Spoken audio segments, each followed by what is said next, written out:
very poor. I've not bought my pills from the doctor since November. They've been sending me some very snotty messages. Oh, Okay, Yeah, hang on. Sorry, I let's get just back got to on. make a note. Find younger co-hosts that don't need so much medication.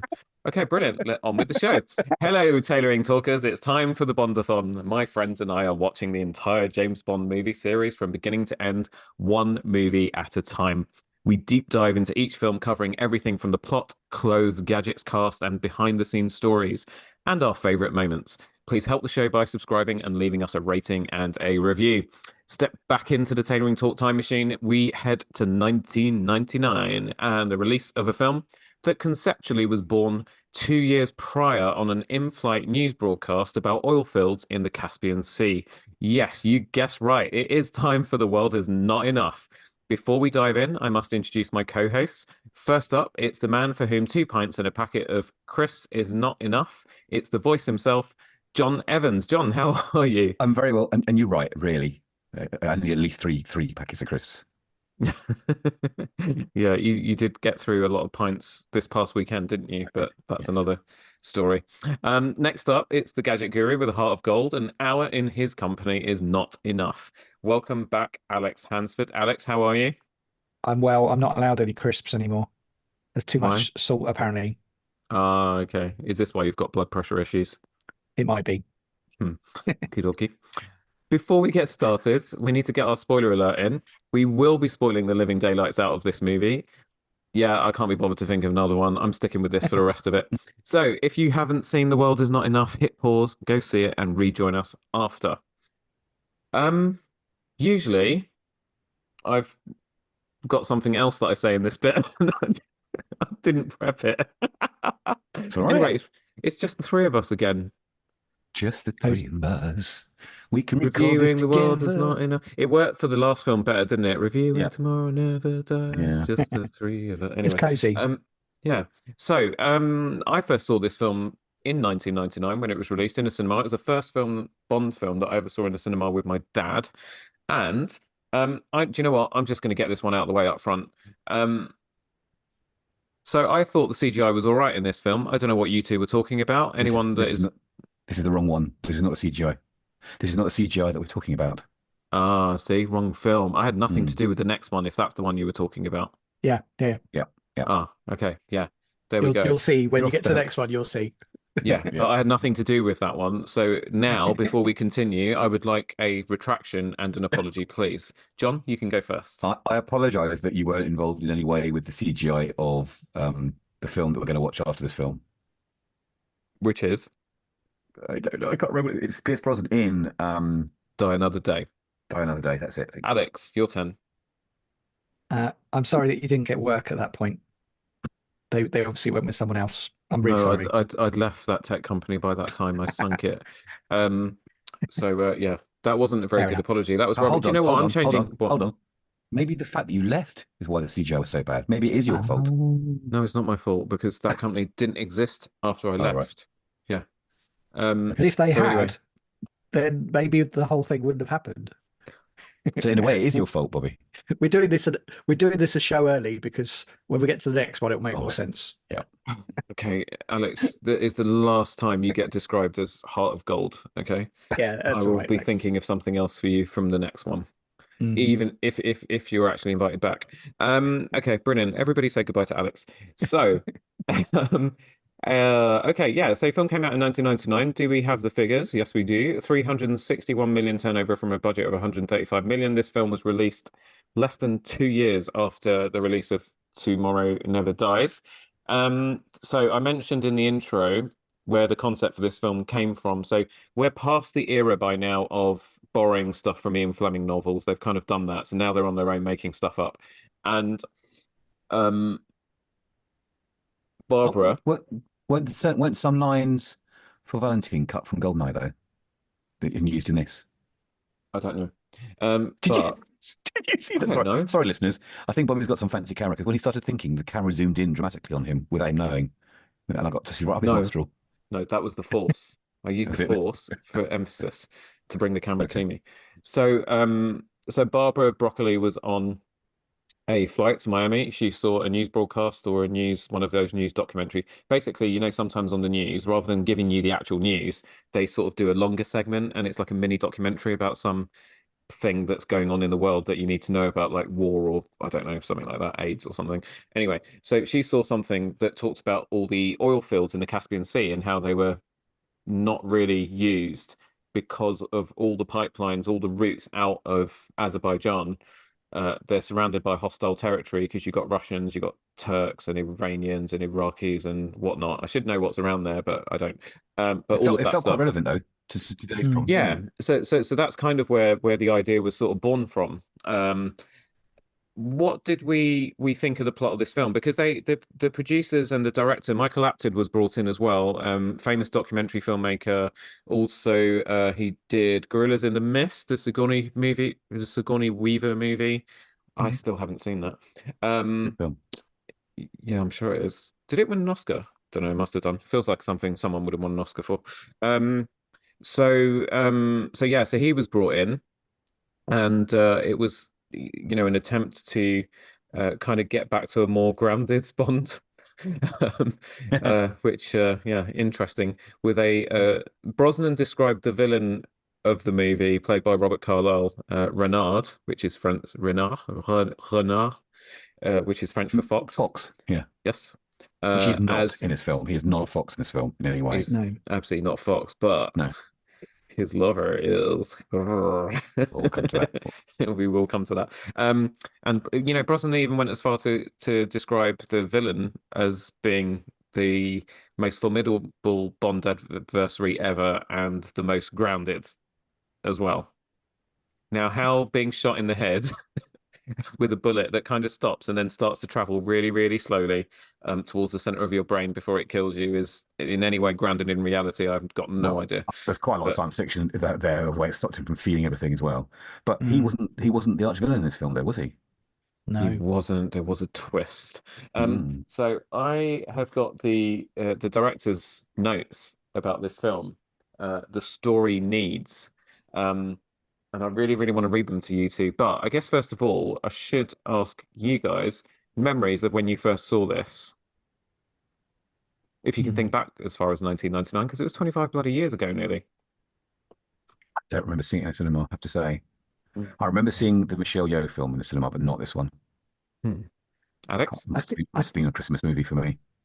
I think I would have gone and seen it, but it wasn't a great one. It wasn't that good. There's one person that comes to mind who we'll talk about later. Yeah, let's just do our ratings and reviews now, Alex. Yeah, so it's very forgettable film. Yeah. There's a lot. I get it. They kind of wanted to do it like back to normal. They wanted to get, and there's nothing to it, but also it wasn't very good. So I felt like I wasn't particularly excited about it at all. Yeah. Whereas I completely disagree with both of you. What did I say about it? I enjoyed this more than I expected, and it was because I think I enjoyed the twist in the plot. Because I must have only seen it once on TV, because I was guessing all the way through. I mean, I kind of worked out Sophie Marceau was a bad one, a wrong one, but I enjoyed guessing what was going on. I enjoyed the clever way King was killed at the beginning. I enjoyed having him in it as being kidnapped, which is a new thing. I actually really enjoyed this more than I have done for a few of them. This is quite a different point of view to you, Alex, which I find really interesting. Yeah, I'm gonna read Michael Apted's story needs sheet. I liked the way that Sophie Marceau was the hidden villain. I thought that was a really new and unusual twist to a Bond film, actually. Yeah, I mean, I know this film really, really well for reasons we've already discussed, and I remembered everything about it. Okay, story needs number one. And do you know what? Feel free to interrupt and comment on whether you think they achieved this or not, or these things or not. There's 10 basically. Okay, so number one, place Renard early in the story. He should be perceived as the villain in block capital letters to deflect any suspicion away from Electra. It's fun when we learn he is just a henchman. Dramatize his bullet condition early. I mean, yes. It wasn't rocket science that she was a wrong one. But to be fair, I did think she was Stockholm syndrome, and where she was the victim, he was not, but it was the other way around, really, wasn't it? So I think maybe they did a half job of getting it that far. If that makes sense. What do you think, Alex? They met that need by Yeah. describing his condition. They didn't actually show you it, and they also didn't really explain why he gets stronger as he gets closer to death. They just talked about him not feeling it, which is fine, but how he became stronger, I just don't know. So yeah, they technically met that, but just not very in an exciting way. They did introduce him early, but that was it. I thought Robert Carlyle's acting improved from the beginning of the film towards the end. His first few scenes I thought were pretty tepid and hammed up as a villain, but towards the end I felt like it was a little bit better. I mean, who knows what order they filmed these scenes in, but I just felt like at the beginning when he was talking to his henchmen, it was a bit sort of amateur hour, really, which is unusual for Robert Carlyle. Yeah, agreed. Number 2, spend more time with Bond and Elektra. Let their relationship develop and be believable, so the twist in the story is more devastating to Bond. He is being totally duped. Now, John, you seem to be fooled by it because you were very surprised by the twist. Yeah, Alex, but I enjoyed the fact that he was seduced and not the other way around, which is a change for Bond. I enjoyed that when it happened. I mean, to be fair, he did get his fair share of, boffs in before that. But hold on. Are we doing do you want to do the Shag Ormington now? Yeah, I think so. Okay, fine. So, since I mentioned it. Yeah, I mean, there's the Doctor at the beginning. Yeah, what was her name? Kristen Scott Thomas's sister, by the way. Yeah, she was her character was I was looking at was Dr. Molly Warmflash. Molly Warmflash. Miss Dr. Molly Warmflash. Was that her name? That's her name. That's it. That was her name. Serena Scott Thomas. Yes. She did her own love scenes as well. There's no body doubles there apparently. So it's Dr. Molly Warmflash. Then obviously Sophie, and then I think there's one more extra apart from Denise Richards from Christmas, who only comes once a year. I'm sure there's another one as well somewhere. But I think it's 3. No, because he doesn't do Cigar Girl, does he? No, because she blows herself up in a balloon over the O2. Yeah. Actually, in one of the deleted scenes from the film, there's a scene where they introduce Reynard a bit earlier in the room where he's sniping from, and he's talking to her about her role in it, and they're sort of toasting champagne, But he also says if she gets caught, she has to end it. She has to top herself off. And it was an unnecessary scene, really. And also, I think you didn't need to know that Reynard was a sniper at the end of the film. It was more interesting finding out later on. But yeah, so I think the check count is 3 at the moment, which is I think pretty standard for Bond. Yeah. I did think Denise Richards, having known she knew he'd been with Elektra, it kind of didn't really match her role that she would just jump into bed with him, really, despite the great puns at the end. Anyway, back to you. She didn't jump into bed with him. They went through quite a lot. She jumped into bed with him at the very end. They didn't jump into bed before that. Just that whole anyway. Number 3. Yeah. The whole 40 minutes. Give Elektra an agenda. Kill her father. Destroy everything about him. All company friends. Give her a big crazy dream. Destroy the oil economy. Find alternative fuel. Remove Caspian Sea as viable source. End industrial polluting society. Not just greed or raising oil prices. So Elektra's agenda. Because I mean, it is. I remember the first time I saw it. It was a very, very good twist. You didn't. Like John says, you knew there was something a bit cheeky about her. I'm not going to say a wrong one because again, towards the end when she says to Bond, come on, I was a French student, la boom. Fair, that's fair. Yeah. I did write down in my notes Sophie Marceau is hot at least 3 times, Alex. So yeah, the job done in terms of Bond girl, I think. Yeah, I mean, we've gone off script here because we're meant to be commenting on Michael Apted's sorry, notes. Go back to number 3. Sorry, Bobby. Sorry. No, it's fine. We'll just tangent all over the place. Okay. So on the subject of Sophie Marceau is hot 4 times. Is she Diana Rigg hot? Oh, I think she might be hotter. Ooh. Although I thought the ice cube thing she was doing in front of Renard was a little bit awkward. No, not at all. It wasn't really. No. That was actually quite naughty for Bond, I thought. No, but I think she could have done it smoother. She didn't look very confident with the cube. It looked a bit clumsy. I think she's helping you with Lady I think, more than anything else. Really? Oh, no. Yeah, I don't know. Anyway.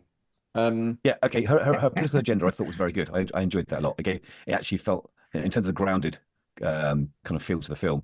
I thought she was one of the few villains that had a proper history and reason to want to do what she was doing. You know, obviously, Daddy was not very nice to Mummy, and the whole background of the people. There's that scene, isn't there, where she goes and speaks to the priest in the temple, and they agree to move the pipeline around. I just thought that was very well developed for her. I believed her motivations for this. I almost sympathised, actually. Yeah, and also the hatred or resentfulness that she had towards M. You know, because it was revealed when she was originally kidnapped, had basically told the father not to pay ransoms and not to give in to terrorists. Use her as bait. Yeah. Yeah. So I kind of wanted to kick M in the balls myself for that, actually, because I thought that was quite a cold thing. Well, I mean, if they're meant to be like family almost, aren't they? Because her and King were very, very good friends. So anyway, moving on, because we've got a lot to get through. Number 4, compromise M. She advised her friend King not to pay the ransom. We just talked about all of this. Number 5, Moneypenny Phil. Oh no, I'll read it because you guys haven't heard this. So number 4, compromise M. She advised her friend King not to pay ransom. Don't play into terrorist hands. She created Elektra as a monster. King and Elektra were family to her. She's devastated by his death, appalled at discovery of Elektra's agenda and deeds threatened by Elektra. Bond has a healthy respect for M. He argues, disagrees, fights with her, but he is there for her. M has to feel responsibility for Elektra. She never tells Bond the whole story. Yeah, I mean, you don't have to comment on it. You could just say, very intelligently, and just think about it. I think that was well achieved as well in the film, to be honest. Yeah, I think it was. That was probably like tick. It did that. Yeah. Number 5, Moneypenny, Pennywise fills in the gaps for Bond about M and her involvement with the King family. Well, if you say the King family, I think you're swearing. Sorry. The King family. I don't know. Why? I mean, I don't. The King family. Why is that swearing? King family. Like the King family. Exactly. I don't get it. King L. Oh. It doesn't sound like that. I said the King family. I didn't say. I know. King family. Again, underlines, note, double underscores to work with younger co-hosts in future. Yeah, but I mean, Moneypenny. So let's talk about Moneypenny while we're there, right? So Samantha Bond again, very sassy. You know, there's this frisson between her and Bond. Will they? Won't they? She's always there for him, and you know, she's almost like a Patronus for him, isn't it? So where there is stuff that he's not being told by the higher ups, she's kind of always there to, you know, almost like a safety net for him. Yeah, I like Samantha Bond. I think she's the best. I particularly like the cigar. Yeah, they really worked on that, and then she went, "I'm going to put that where it belongs." And yeah, I liked. But they pause before you see the bin, and it's like, there's an intended joke there, isn't there? Yeah, it's really. I called it Moneypenny's cigar dildo joke. Oh no, bin joke in my notes. But it was nicely timed. Yeah. Number 6, make Bond discover stuff, especially about the kidnapping. So again, I think they do a pretty good job of that, of him kind of picking up the breadcrumbs as he goes along. I mean, obviously the biggest giveaway was the world is not enough phrase, because she says that to him, the world is not enough, James. And then Renard says it, and then he puts 2 and 2 together, and he still kind of comes up with... Enough. That's not what they say. What did they say? That's not what they say. His there's no point in living if you can't feel alive.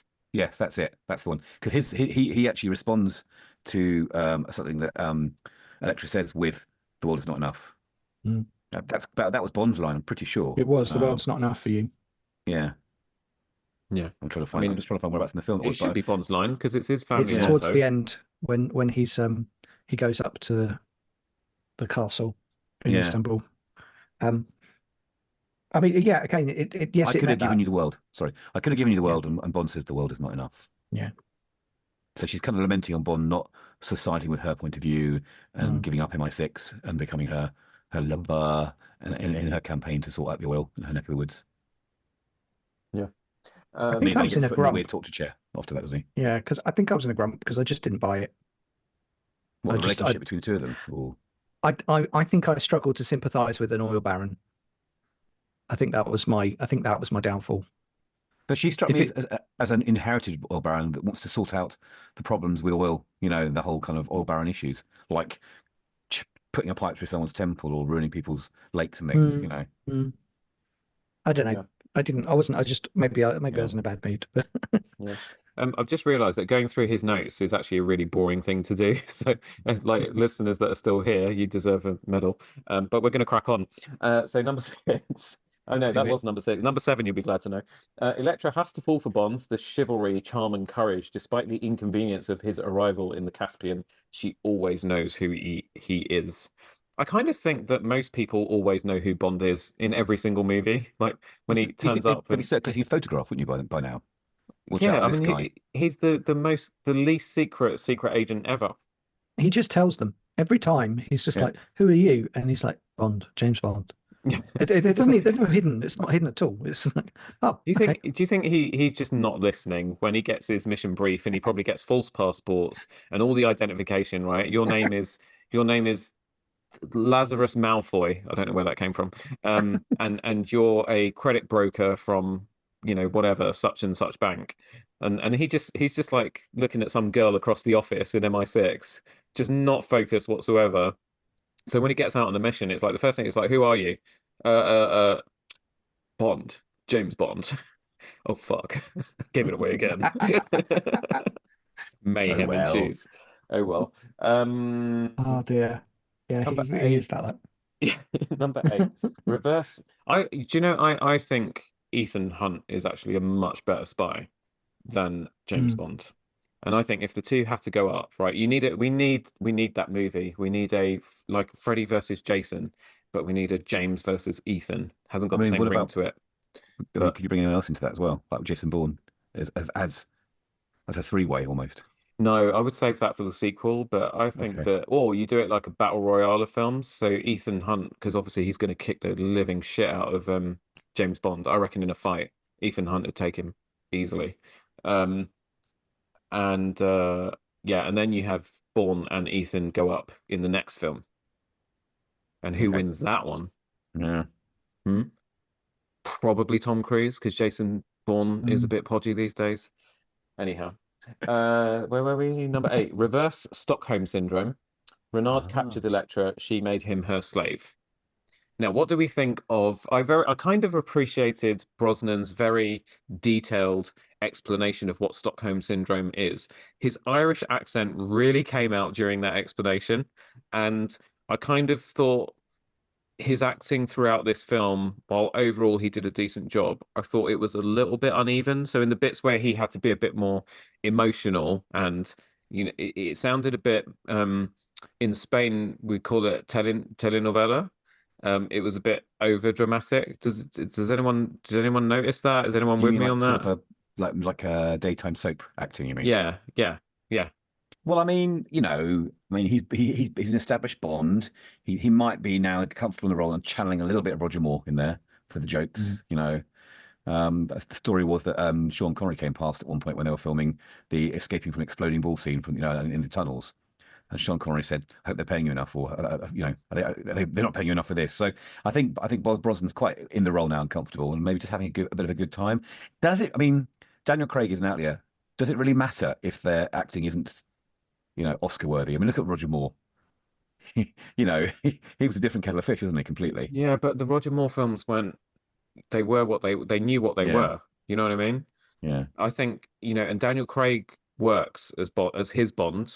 I'm not going to say as Bond. Daniel Craig works as his era's Bond because that's what they wanted to do with that era of Bond. Yeah. They were trying to kind of do a similar thing with this era of Bond. But the problem is, for me, this is just my personal opinion. Everyone can disagree, it's fine. But my personal opinion is just that as the Brosnan series went on, it just started to kind of this was not a bad film by any means, and it's certainly not the worst because the worst is yet to come. Another day. That is a really good title for a Bond movie. Pierce Brosnan is back, and the worst is yet to come.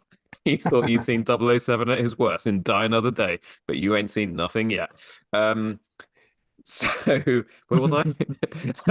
So I think there was a tiny wobble in this film with some of what they were trying to achieve because it's like the plot itself I thought was a really good route idea, because you're taking a kind of real world thing, and then you put Bond in that situation and work out what the villains would be trying to do in that situation. So someone's trying to bring oil out of the Caspian Sea through all those dangerous places. What are people going to do? They're going to try and sabotage it, right?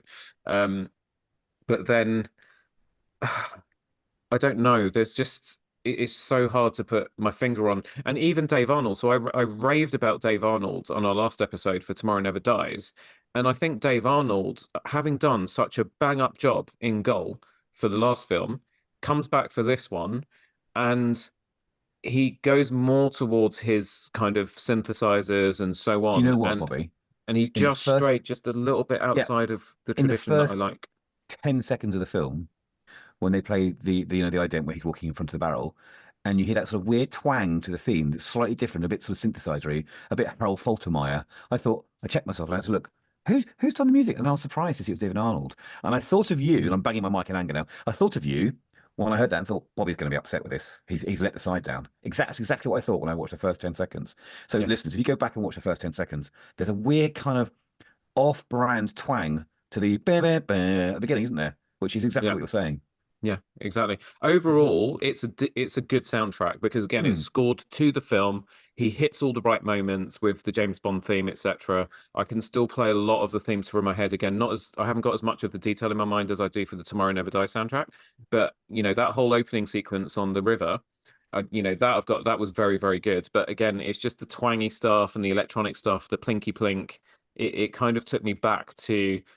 There was a little bit of the spectre of, see what I did there, of soundtracks from films like Live and Let Die and the unofficial one, Never Say Never Again. Never Say Never Again. Yeah, and I'm going to be watching the next one with interest to kind of see then where he progressed. But Alex, how did we get onto that anyway? We were talking about Stockholm syndrome and grounding the thing. But if we're talking music, I was completely bemused by the theme to this film, because I waited for the credits to roll up to see who sung it. And Garbage. I was absolutely astounded. I know, I was astounded it was Garbage, because Garbage had some kind of really good grungy songs out at the time. And this was so off their style as well. Yeah, it is one of the most forgettable Bond themes ever, this one. Oh, I disagree. I like That's this how one. I feel about it. How do you feel, Alex? I'd agree. There's nothing. Well, okay, there are Nothing wrong with worse ones. I think that's the thing. There are really bad ones, and there are really good ones, and this just sits somewhere in the middle, and it has no opinion. It doesn't get you thinking. It doesn't get you going at all. It's just, and they could do a lot better. I wrote down my notes on this. I said the Bond theme is very Bondy, so it's top points for being on brand with the sound, but it's also James Bland. See, it was written. Dave Arnold wrote it with Don Black. So Don Black wrote the lyrics. They went for Garbage straight away. So I don't think, to my knowledge, any other bands were interviewed or anything. They wanted Shirley Manson to sing this. She was very nervous but glad to do it, but she didn't feel she was worthy of it. Like she says, it was so cool for her to be singing with a big orchestra and so on. Yeah. But she was slightly apprehensive. She didn't feel that she was worthy of it, which I think was just her being humble. And they were going for a really big soundscape, which I think they really achieved with it. I totally agree with Alex's point that it doesn't get you going. It's definitely not when it comes on playlist in a Supra, the one that I hammer the foot on the accelerator to. But I like it. I don't know if that's also a little bit of bias towards Garbage, because I really love them as a band and a lot of their songs and stuff.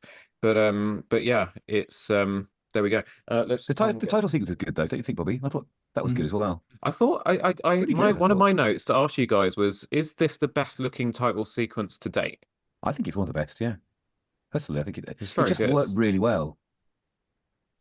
It was really competent. Yeah. I just don't know if it had any heart, but everything about it was competent. You had a lot of oil in it, and there was a lot of action. And the action was good. Brosnan, to be fair, is really good at that, and he loves skiing. There's a lot of we were talking about the title sequence just now. Sorry, we mean the bits with the ladies dancing covered in oil, Alex. The title sequence. No, I followed that, but that came from the action sequence. You did the pre-bit, didn't you? Yeah, he falls down. Yeah, he basically, after the balloon explodes over the O2, he falls Yeah. down onto the O2, and that segues from him falling onto the O2 to him falling into the Yeah, liquid. yeah, that's The true. title We haven't sequence. got to skiing yet. No, We'll we come haven't back to even it. talked about the opening sequence yet, so we're No, going to get to which stunts and is ace. stuff. Anyway, we're almost Yeah, here. it looked Number good. 9, make Zukovsky more sinister, then a nice twist when he saves Bond's life.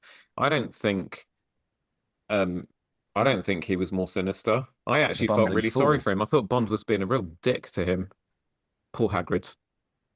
That's exactly what my daughter said. She walked into the room when he was lying on the floor with his shooty walking stick. She went, "Poor Hagrid's been killed," Yeah. and she walked out again. I just No, yeah. he's not. He wasn't. It was lovely to see him, and that was the thing. It was lovely to see him. We really enjoyed whenever he was on the screen. It was brilliant. I really enjoyed it. But he's in no way sinister. Yeah, he could kill someone, but you never thought that he would even try and kill Bond. It just never crossed your mind. Yeah.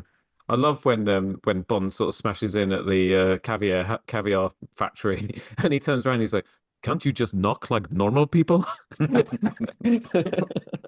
Or there's later on the Denise Richards bit. That's fun. It's just like, who let you in so I can congratulate them? And yeah. Who let you in so I can congratulate them? Yeah, it's brilliant. Number 10, it's brilliant. this is the last one. Number 10, get a sense of geopolitical context. Renard and Electra are trying to destabilize the Caspian by A, working with internal terrorists, B, playing major powers off against each other, C, using nuclear devices. I realized I just read that out like it was multiple choice, but no, those were his notes. So did we get a sense of did we get the context of the geopolitical agenda that was going on here? Or were we just too busy staring at Sophie Marceau and her amazing outfits? I thought that the last Bond, Tomorrow Never Dies, did a much better job of that. Like it just, because it was literally him creating the news and then playing off that, so it was really obvious. But it did have that feeling of, oh well, China could shoot and then the US could shoot and the UK. Yeah, it did feel like that. Here it was like we were told that it was really important. We kind of started to get the content, but then everything just rattled on, and you didn't have any shots of Russians in their navy ships or other workers on their pipelines having some sort of effect. You kind of had the little graphic in the center to show which pipes were working. The little light showing where the errant pipe machine, what they call that thing, the sleigh going down the machine. But you're right, there was no kind of real world impact, was there? No, there wasn't. I mean, apart from the little thing about the whole of Istanbul getting blown to pieces, but it felt more like this was a localized problem and not something that would really bother the rest of us too much, apart from probably our petrol prices. But then our petrol prices probably wouldn't have gone up because this was oil that wasn't being supplied to the rest of the world. I mean, M does make a comment about how, it basically it is just the little matter of, our oil reserves for the next 100 years. Which Alex probably spat in his tea when he saw that, Mr. Electric Vehicle Man. Good. By the way, listeners, within the last 2 weeks, I have joined the EV fraternity. We have an Ioniq 6 in the house, but I still have my Planet Killers. So there we go. That's balanced. That's good. Yeah, it was always prophesized that I would bring balance to the force, to the forecourts. So speaking of Planet Killers, should we segue into the final appearance of the BMW in the Bond film, the Z8? Oh, yeah, I forgot it was a Z8. I was telling Carolina, that's the Z4. That's the platform that my Supra would eventually be based on. The Z4 was the hairdresser's car, wasn't it? The Z8 was no, that was the Z3. Oh, you're right. Z3. Yes, you're right. Yeah. Yeah. I mean, I'm going to go and buy one of those. Car. The Z8, lovely car. It has a slightly it was nice. Classic style, almost E-type style to it, doesn't it? Yeah, I mean, it wasn't in the film much, and then it got chopped in half. But it had some really cool gadgets on it. So I don't really want to talk about gadgets just yet. So don't worry, Alex. Alex was just taking a deep breath. He was like, "I'm up now. I'm up now. I'm up. No, you're not." So I think let's just go back to cast and crew. So we touched on a couple of people. I do want to talk about, as you can see in my background, I want to talk about this man, Desmond Llewellyn, who sadly died just after the film was released in a car crash. He was badly injured and he died a few days later. Yeah, the movie came out in November. He died in December. And it wasn't intended, but in the film, it's just the most beautiful send-off for him. And, I remember when I saw it the second time, because obviously the first time I saw it, he wasn't dead yet. it really did bring a tear to my eye, and even to this day, I just feel so sad when I see him disappearing into the floor when he gives Pierce Brosnan his last bit of advice. You know, never let them see you bleed, and all of that, and always have a getaway plan. It's just Quentin really Quigley, sad. his name was the character. Hence Oh, Q, that's Quentin what Quigley. Q. Yeah. Well, So when he's posing as an Avis representative in Tomorrow Never Dies, his name badge reads Quentin Quigley. okay. So it may not be his actual name, but what a nice little touch that is. Yeah. I mean, but you know, he was what he appeared in 17 films. Yeah. And despite that, his on-screen presence is about 30 minutes in total. But he's actually the only actor to work with the first 5 official James Bonds. And he actually thought that Timothy Dalton was closest to Ian Fleming's vision of Bond, which I wouldn't put past him as being wrong, to be honest. Nope. But yeah, I agree with you, Bobby. When he went down into the floor, that was lovely, wasn't it? It was really nice. And he was being proper feisty at that scene as well, wasn't he? Oh yeah. Well, do you know what the thing I liked actually? Because then we get introduced to R, played by John Cleese, before he went completely politically nuts. Yeah. And John Cleese, the John Cleese that we know from Days of Yore, we all love. And Not the I tax thought dodging idiot right now, you mean? well, no, not now. I mean, from yeah. Anyway, Before so that, my Python podcast. days. Although in with love, out with hate. In with love, out with hate. Come on, you can do it, Bobby. Out with hate, in with love. Out with hate, in with love. Out with hate, in with love. He's turned into Babe. Oh my god. Babe. Broke him. I am a babe. Thank you. So anyway, R's introduced. Now, R, I don't think was intended to be a replacement for Q at this stage, but Desmond Llewellyn had been asking for Q to have an assistant for the last 4 movies, and they finally relented and introduced John Cleese as R. And the thing that I really love, because I love the interplay between Q and Brosnan's Bond since, the first time they appear together in GoldenEye. And this time, it's almost like the dynamic shifted slightly, and you see Q and Pierce Brosnan next to each other, and they're taking the mick out of R. And Q looks like he's really enjoying it. So I think Desmond Llewellyn obviously is really, really enjoying it. And they really, really do what's the word?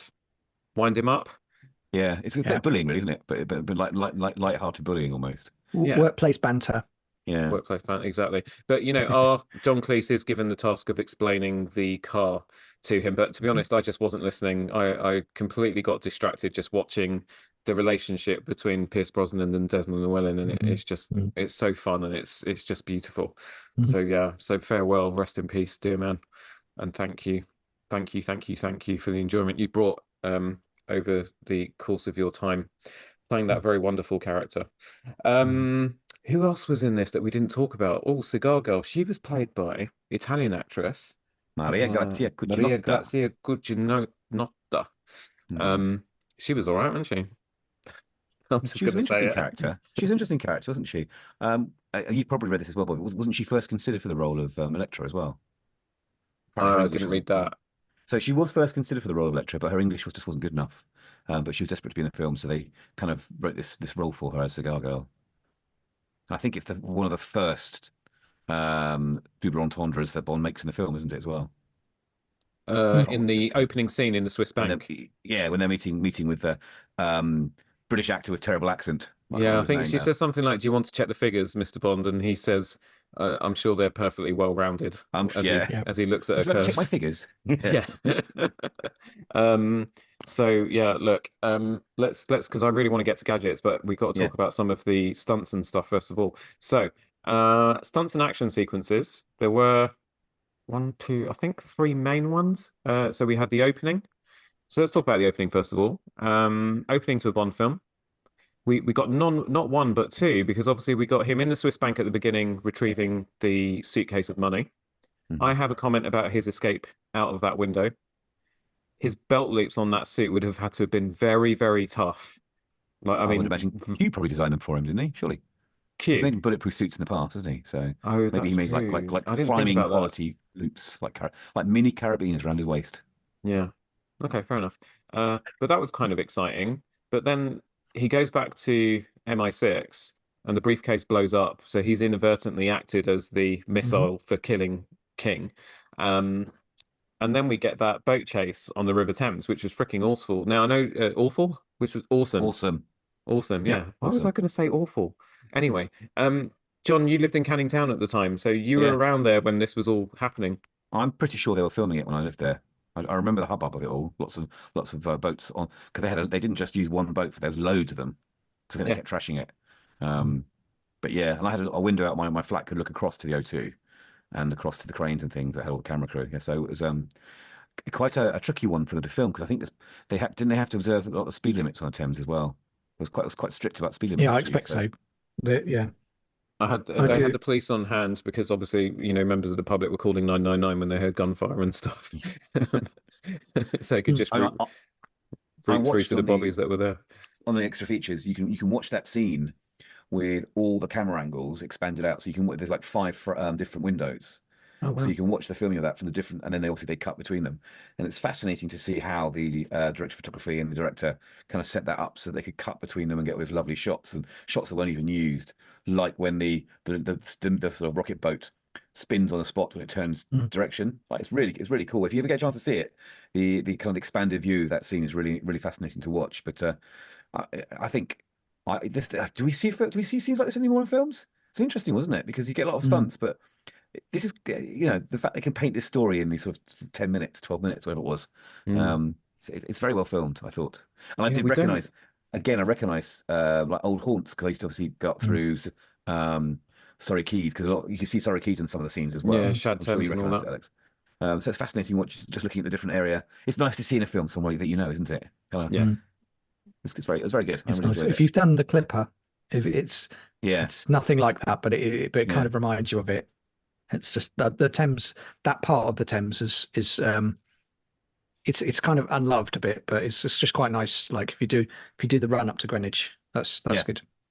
The jump over the boat where it does a full 360 barrel roll it felt like a nod towards not Live and Let Die. Was it Live and Let Die? Where did the crossing over the bridge, the famous barrel roll in the car crossing?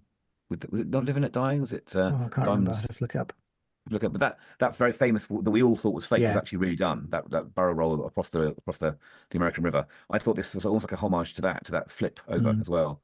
And again, an incredible thing to do over water. Really good. Yeah, have you seen it? Still wows you 20 years later, 30 years later. Man with the Golden Gun. Man with the Golden Gun. Thank you. Yeah, except this time around the music was actually appropriate. And then the next big sequence was the ski sequence, the one that you guys mentioned last time out, where you said that the CGI was really shonky and horrible. This is not. And see, me, I wasn't even concentrating because I was really staring at the screen, and I kept turning around to Carolina saying, "The CGI is not bad, is it?" And she was like, "No." There's a couple really of green screens in this scene, but it wasn't too bad. Yeah. Have you seen Die Another Day? Yes, obviously, I've seen all of them. Surely you know. I mean, now thanks to the Bondathon. Surely you know the scene that we mean in Die Another Day. I know, yeah. There's like Rosamund Pike and him, right? And there's some big backdrop, some wave. It's surfing. Surfing on like a missile casing or something like that. Yeah. Scooter. I had nothing to do with that film. Yeah. Anyway, so the scene was great. This boat scene was excellent, I thought. Yeah, it was. It was really good. Yeah. Don't forget boat sat nav. Boat sat nav. Yeah. Okay. Look, we're not talking about gadgets yet. Not gadgets yet, Alex. Not gadgets. Alex, down, boy. Okay. All right. Ski sequence. LCD screened box. So the funny thing with the ski sequence, right? So they jump out of the helicopter to start skiing, and then there's all that sort of funny lovey-dovey, we're getting to know each other, getting to know you music, and then all of a sudden, out come, and I straight away turn around, and Caroline and I were both laughing. We're like Bond villains on a mountaintop. They do it only one way, don't they? They have those little snowmobiles with their little skis on them and a flipping fan at the back, and off they go with their little machine guns. These vehicles are apparently called Parahawks. Yeah, they were all suspended. So they were suspended on wires, I think. Yeah. And so the only real CGI was actually taking the wires out of the scene, which they did a really, really good job of on my computers. So, yeah. Well done. So you should. But lovely V formation, aren't they? All very organised. Yeah. Very nice. They can't shoot for shit though. They're like stormtroopers. They can't hit anything.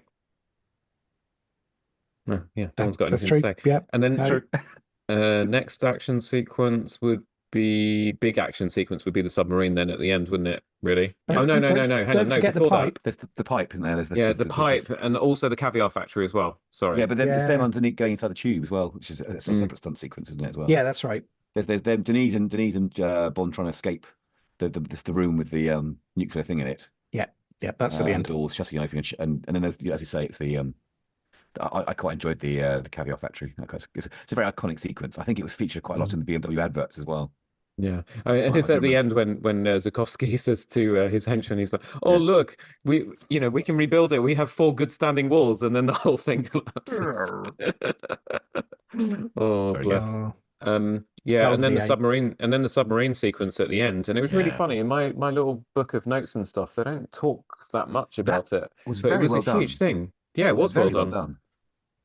Very well done. I don't know, because they must have had to use a real submarine, and the fact that when it starts diving to the bottom of the sea and they all get sort of flipped over and start dropping down, that was very well done. They must have had to build an entire set that moved for that. So it Hmm. was built on the submarines, right? The nuclear core part of the submarine, the reactor room, was built on A stage at Pinewood. Yeah. The submarine's underwater exterior shots were filmed with a 45-foot model over 5 weeks from March the 24th, 1999, 1 mile offshore from the Clarion Resort in the Bahamas. Oh yeah.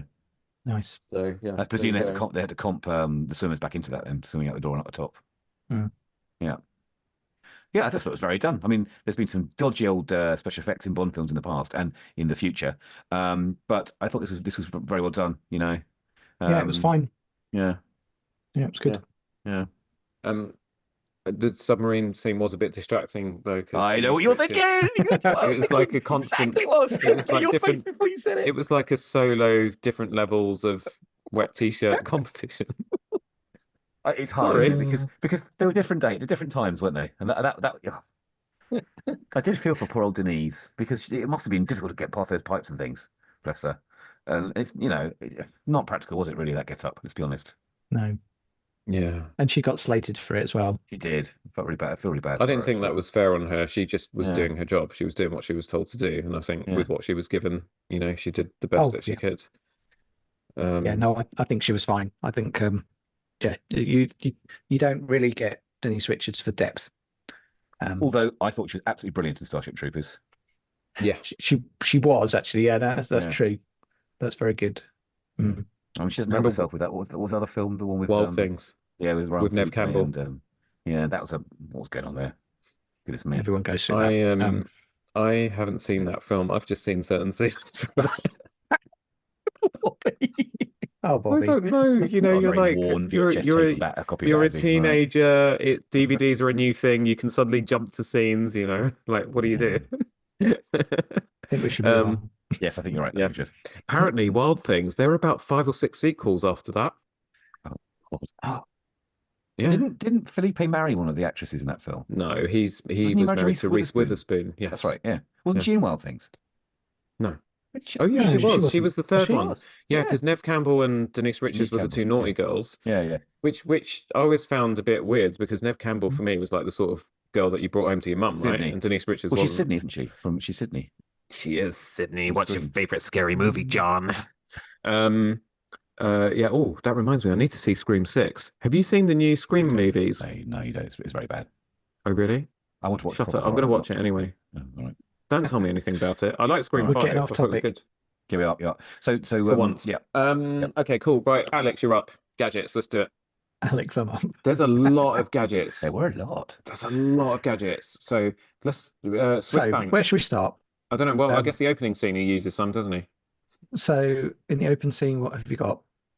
You've got the boat, Q's boat. Before that, Pinches. in the bank, in the Swiss bank, he Oh, puts yes. he puts the gun on the table. Yes, that's glasses. right. So he And then puts he the gun on the table. remotely- He's got the Oh no, the detonator glasses. Sorry, the glasses. Yeah. That's it. Detonator didn't really- glasses. I did Gadget Man. I didn't really know how they worked. Because there's a close up of them flopping open, and then all hell broke loose. What was going on Listeners, there? just in case you're confused, Gadget Man is now Alex's name for the next 5 minutes. Yes, Gadget Man, go. Yeah, I think what they were Go- meant to go, do was there's Gadget. meant to be a switch on the corner, so that when you open it, it connects. I think that was Oh, what the they were button on the trying to go glasses. for on the glasses itself. And then it was remotely connected to the gun. But you're right, it made no sense. Like, why would you make such an elaborate trigger? I have no idea. Yeah. So then I think the next one in that, because that's going that far back to the beginning of the film, you got to include the lapel, the pin on his jacket that sets the money off. That's what gadgets, Yes. isn't So it? then you get onto the lapel pin, Yeah. which is a key part of it. What else do we have? We've got Boat, Q's boat. the boat. Yeah, we've got the boat. We've also got the I can't remember where this bit was. The Visa card skeleton key, Oh yeah. where Yeah. he moves it to the side and it just flips out. Keep going. Again, Keep going. Can I ask a question? throwaway thing. Why would you have a skeleton key as a credit card when you could just put a skeleton key in your pocket and just use it? I've no idea. I assume that it's because he Because can't it- search for it. Search. Like, yeah. that's what I'd assume is why you could be searched, or maybe even you could use it as Product placement. you could use it as a product placement in the film, but that would work really well. No, sorry, I was doing product placement. You were doing product placement. pointing out Yeah, his it's camera. subliminal. It keeps flashing every. Like, Just did you see it? Keeps popping in. Can I can't? Oh yeah. Right. Yeah. Yeah. What about the gun bagpipes? I quite like the gun bagpipes. Was Oh my! as well. Not only that, the freaking flamethrower. know. Shit, those Oh, bagpipes were lethal. Yeah. God, there was Carolina one- found the key in the credit cards. Yeah, Carolina yeah. found that really cool. I think that was actually her favorite gadget. Was it really? Yeah. All right. I would have gone with the X-ray She's a very specs, practical personally. person. I bet you would. Yeah, the X-ray specs, because they were like blue tinted, which was nice. And then the filter that they showed was hilarious. Which showed all the ladies' underwear, but not the men's. I know, it's very, very sensitive. It's Oh, great. actually, I took photographs. Actually, let me see. I bet you did. So they filmed the actors had to film them twice for that scene. They filmed them with their clothes on, and then they filmed them with the special clothes that showed the outlines of the guns and sort of translucent, and they Right. did like a double matte of both. There was one gadget. Oh, whacking me, Mike. There was one gadget that made me feel like they were getting ready for Die Another Day. That I thought was utterly ridiculous science fiction, which is the holographic floor with that sort of hologram of Reynard's head spinning around.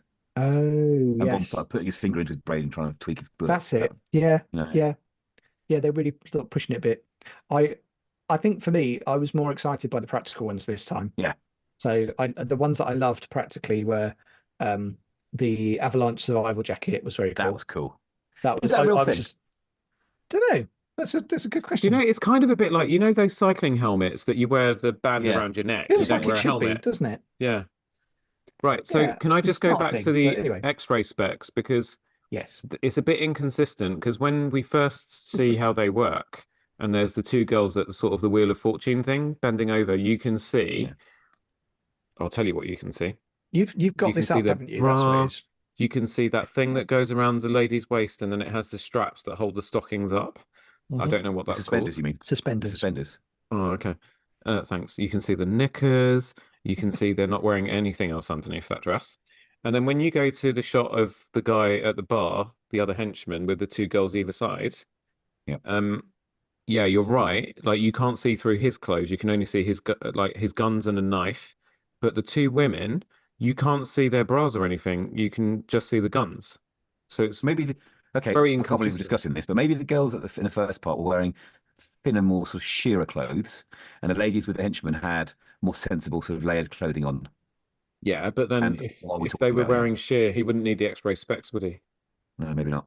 I'm just surprised that in all of the film, these are the bits that are confusing you. There's no other bits that are confusing you, like the whole thing with going along in the inside of a oil pipe. You're fine with that, or the elaborate way of that's all good. That's fine. Or the hologram is absolutely fine. It's just the X-ray specs.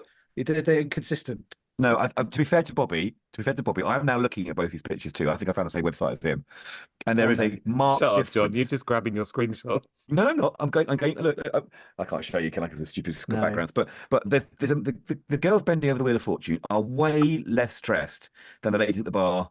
I think one of the ladies might be a man in drag. I can't tell for sure. Yeah, completely different. That's To be bizarre, isn't it? fair, all of the blue X-ray stuff is dresses and stuff is all animated. So Let's just say it's not a finest hour, is No. it? I No. completely. Did we talk about the Z8 and the gadgets on No, that? we haven't got to the Z8, but yeah. Oh, we've okay. got the Sorry. Z8, I'm distracted. with the Stinger missiles. is it? Between women in casinos, Denise Richards nips, Sophie Marceau, just generally, it was a very hard film to concentrate on. Quite a sweaty film, this wasn't it? Let's be honest. That's why the plot surprises, isn't it? We weren't paying attention that much. Oh my God, that's what it was about. Yeah. Right, sorry, where are we? The Z8. No, we're not there yet. Yeah. So Oh, we did okay, the Z. fine. Well, there is a Z8. Alex has given up. With this, with the I think it's a Stinger missiles. Yeah, and then And remember the the control control. keychain as well. Yeah, and Yes, the yes, that's right. the steering wheel with the targeting system. That was really cool. Yes, exactly. Oh, yeah, that's that's cool. right. Yeah. Then we got those Um, helicopters with the blades on them. The villainous Yeah, gadgets. exactly. The tree shredder things. Yeah. Yeah, they're pretty cool. And Zukovsky's cane with it's actually a gun. Cane gun, yeah, that was cool. Yeah. the Brosnan's Parahawks Omega. Oh, that was good. The Seamaster. Yeah. With the flashy lights on it. With the flashy lights. I can't think Get of one of those for anything about £2,000 still, apparently. What There else was have we the got? torture chair, which is behind me on my background there. It's not really a That's gadget, isn't though. it? Well, it's an ancient Yeah, gadget. but it's not cool. Do you know, I think we should really restrict talking about gadgets to the ones that we would actually want to buy if they were in Curry's or PC World or whatever it's called these okay. days. Okay. That's apart from the Parahawks, that's about it, really, isn't it? Let's be honest. Yeah. But I think you're right. I think my favourite was the inflatable jacket. I thought that was really cool. That wasn't my favorite. Okay. I think Alex is diving out and he's going to come back in because he's got some internet I think he's issues. gone off to eBay to buy a £2,000 Omega Sea. I think that's what he's done. He's He gone to needs check that. bandwidth so he can. He's gone to check the casino. Refresh. He's gone to check the casino scene again. So gadgets. Okay, fine. Done with gadgets. Yeah. We could talk about clothes, John, because usually that's more me and you than him. I wrote that down. Okay, so what did you add to your if money were no object? I would want one of those. What, in terms of clothing, you mean? Yeah. Yeah, I loved his linen suit a lot. Mhm. I mean, you have to have the frame of Brosnan to wear that. But I still think also the classic dark suit with no tie, deep open lapel, which was, I think, the look for the Oscars this year as well. I noticed a lot of open lapels at the Oscars. Hemsworth, Downey Jr., to name but a few. I like that a lot. And actually, interestingly, he managed to get away with wearing that inside the Dr. Arakov suit when he was trying to go undercover in the nuclear sort of works. He's still wearing that wonderful bleach white shirt underneath it. He's wearing the very big lapels. But I think I was going to say, did you notice the change in jacket style for this film on every single suit he wore, apart from the tux? They're all three button. Yeah, it was very nice. Unique, but unique. You'll know this, but his frame is quite good. I think that my frame wouldn't work with this jacket personally. Yeah, I mean, I'm not a big fan of three buttons generally because to make them work, you need to be able to do the top button up.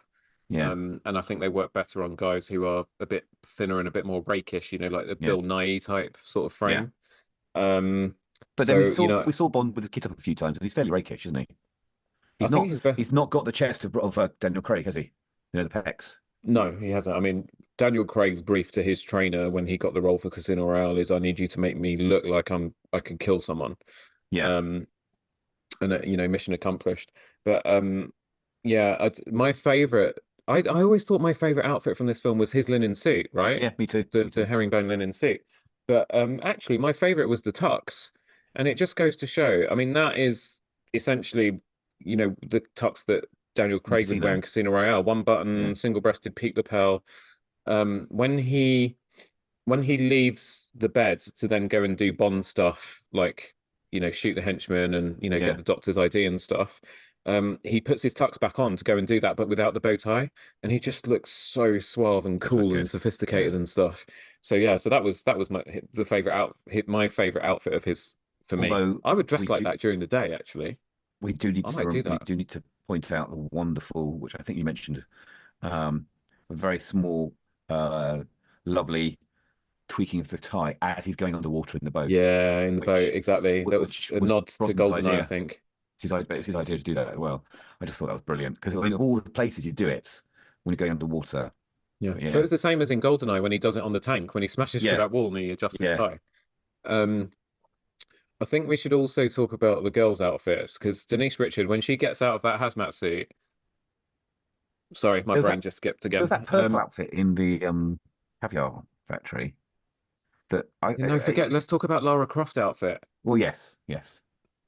Because I didn't remember she was wearing the little shorts and the boots and everything. But when she took the first bit off, I was like, oh, please please be dressed like Lara Croft. Oh my God, I sound so sad.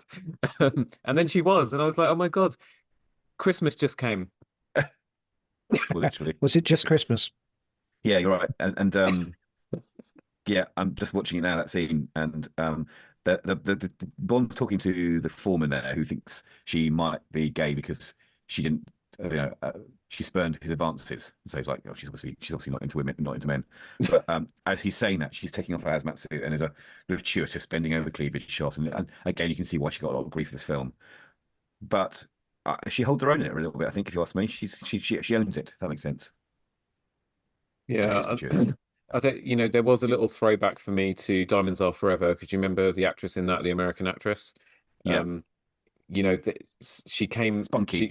yeah, a bit clunky in places, but again, I'm not going to be too hard on her. So, Oh, no. And that's where everyone stopped listening. so I didn't mean that. I meant it as not like I'm not going to be tough on her. Yeah, no, I know. Yeah, that's what I meant. You're so dirty. Hmm. Oh my God. Do you know what? We Listeners, hit we a will real be- we high will with be- that last Tomorrow Never Dies review, and we've just sunk to the depths like that We will be submarine much did. more progressive as our films get more modern, boys and girls. We really will. It's just Yeah. So yeah, we're going to be some of so this serious film for the keeps Daniel me- Craig era. Yeah. So Sophie Marceau, I think she just looked incredible. Everything she wore, like Yeah. whoever did the costume design and dressed her, my God. I mean, I don't know if it's a French thing as well, like that whole je ne sais quoi. Well, the sort of lacy chiffons with like flat like plants and things. I mean, it's like sort of a with whoever designed it did some very clever things to cover her modesty, but also show off her figure. That was very well done. She looked very glamorous when she had her hair up, and even the earring, which was a plot device, was very clever as well. I thought Yeah. that was very well designed. Yeah. With some very, very obvious CGI as she moved her head around, I noticed. But yeah, I'm just looking at her sort of her twin set look with this sort of the twisted pearls around her neck, creating that sort of this choker, and the matching earrings. That was very, very money, wasn't it? You could tell that she was, showing off her wealth there. Yeah. It was very good. Yeah. Alex, we were talking about outfits, you may have guessed. Any favorite, what did you think overall of the way that Brosnan dressed in this film? We were talking about the fact that every single one of his suits was a 3-button, single-breasted, so a little bit of a boxier fit for this movie from the previous outings. He looked sharp, didn't he? It was quite a nice one. Yeah. I I mean, I think I just like Lynn the most, I think. I think I think it came across really well. So I don't think there was anything to fault him on that. It was brilliant. Yeah.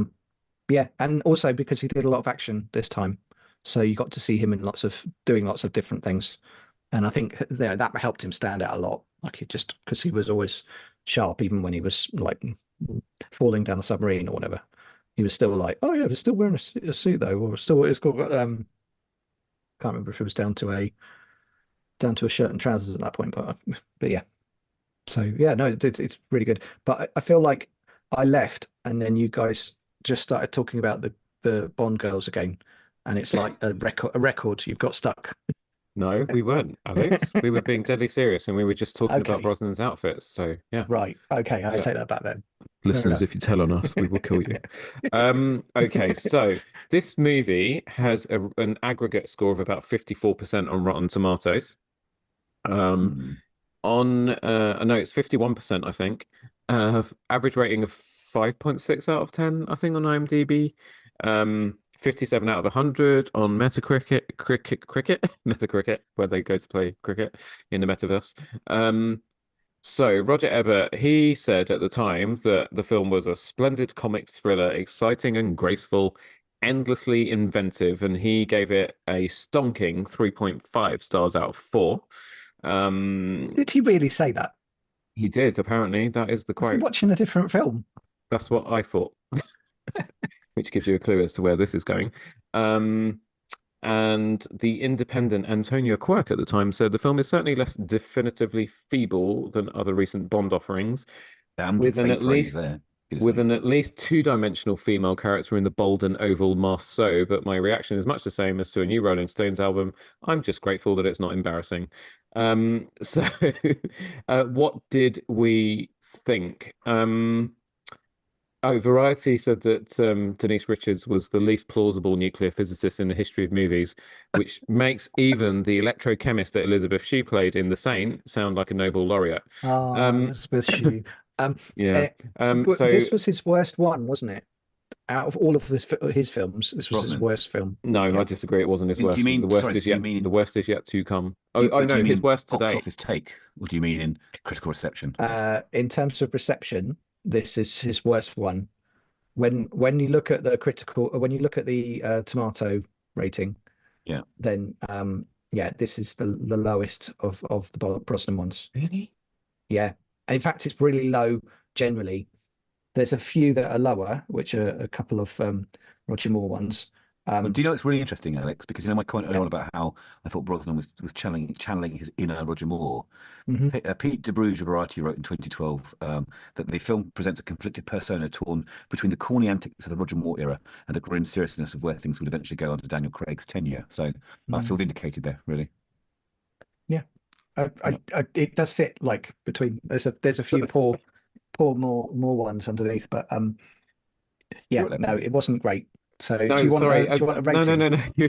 Yeah, not yet. Not you, John first, as always. Oh. And that's Yeah. not, it's just that his name comes before yours in the alphabet. No, I was skipping ahead and I was just reading about Die Another Day, Oh, okay. and that's why I'm coughing because I've just read someone's review of it, and I'm like, that guy must. I want whatever that guy was smoking. Send it to me, please. Anyway, John. Yes. My ranking, I'll give it a solid 8. I really enjoyed the film. I know. Oh no. Sorry. I thought we were talking about Die Another Day. Sorry. Carry on. No. I haven't seen it for a long time. I can't remember it apart from the dodgy CGI. But for this film, I'm going to give it a solid 8. I enjoyed it. It lost points on the theme tune.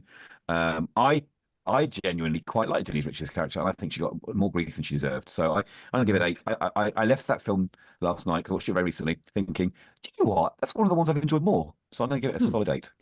And do you know what? As we've said before, it doesn't matter what people think of a film. If you enjoyed it, Yeah. you were engaged and having a great time, that's all that matters. Alex. I'm not going to rate it as badly as Rotten Tomatoes, but I'll give it a 6.5. I think it was I think it was technically well executed, but I didn't think it had any soul.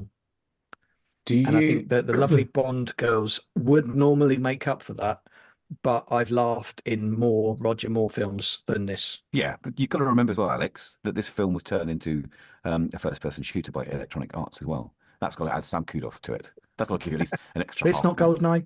If it was No, GoldenEye, it would be, but it's not GoldenEye. No, and that game was. I don't know how you can compete with that, but Yeah. but yeah, no, it's fine. There's nothing.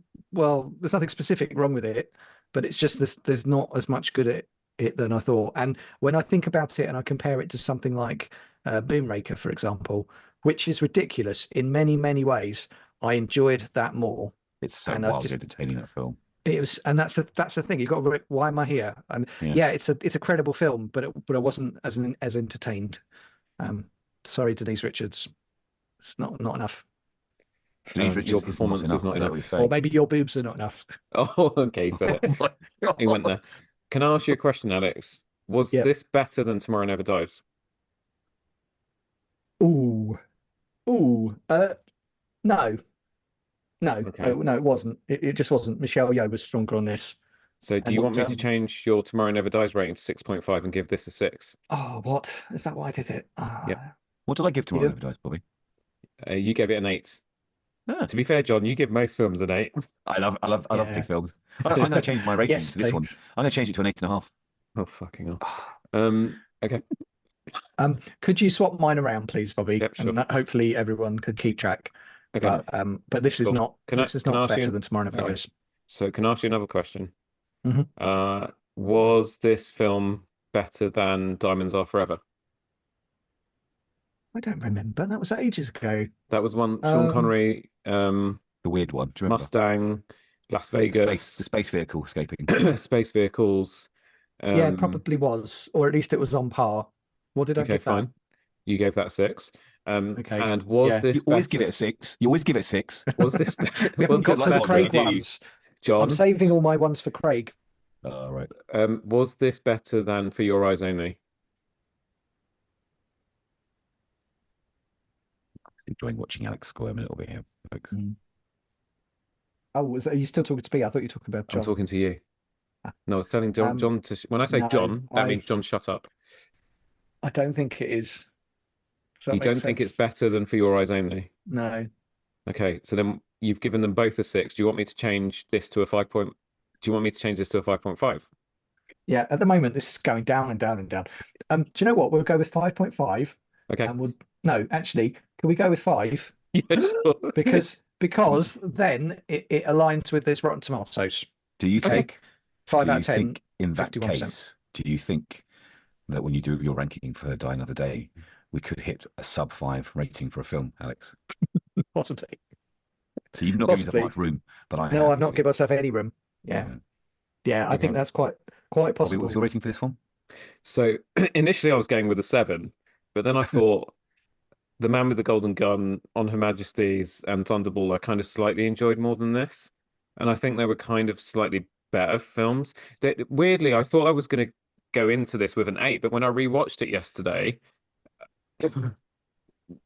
it's just, I don't know. It's kind of like, it's a bit like an Android phone. It seems like a really good idea, and it seems really nice on the surface with its fancy OLED displays and the promise of something fresh and new. But when you get into it, it's a bit clunky.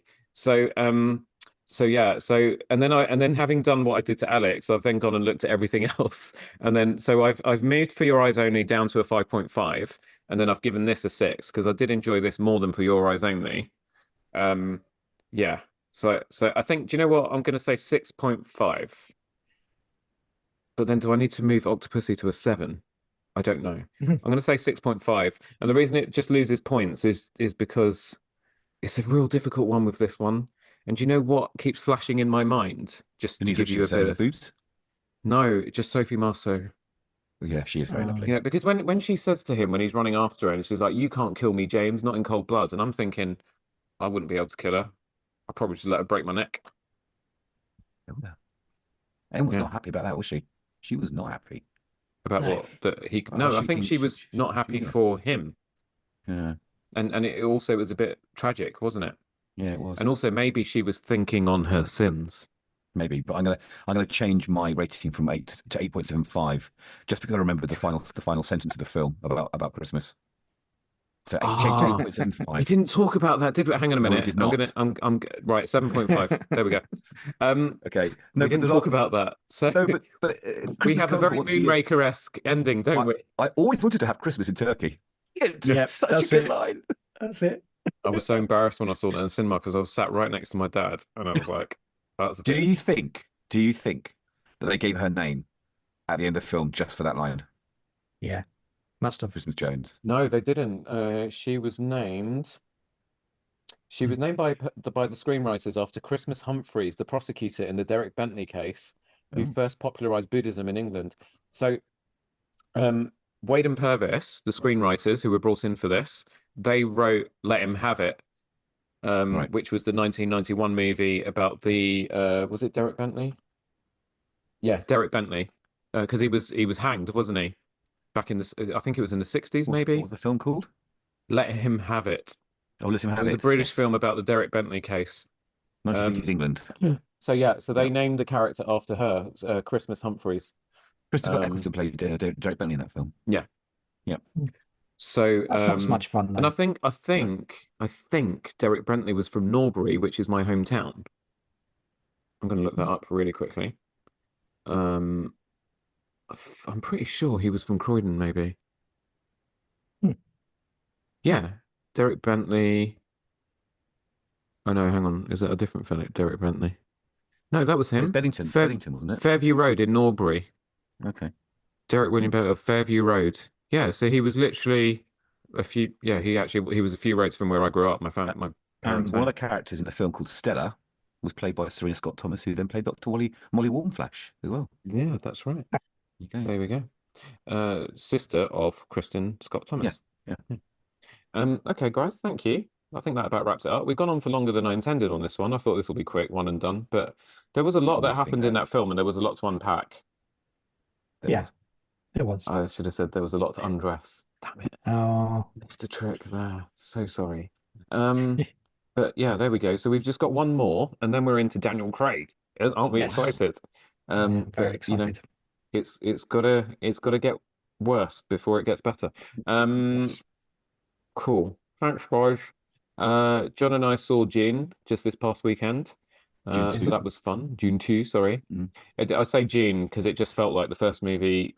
I mean that in a good way. It just felt Carried on. like we'd had a very long intermission, and then we went in for the second half, Yeah. Okay. second, Makes third, sense. as Yeah. it turns out. But anyway, so yeah, we hopefully will be getting together to talk about that. Thank you so much, guys, and thank you all once again for joining us, especially if you're still here after all of that. You deserve some sort of medal.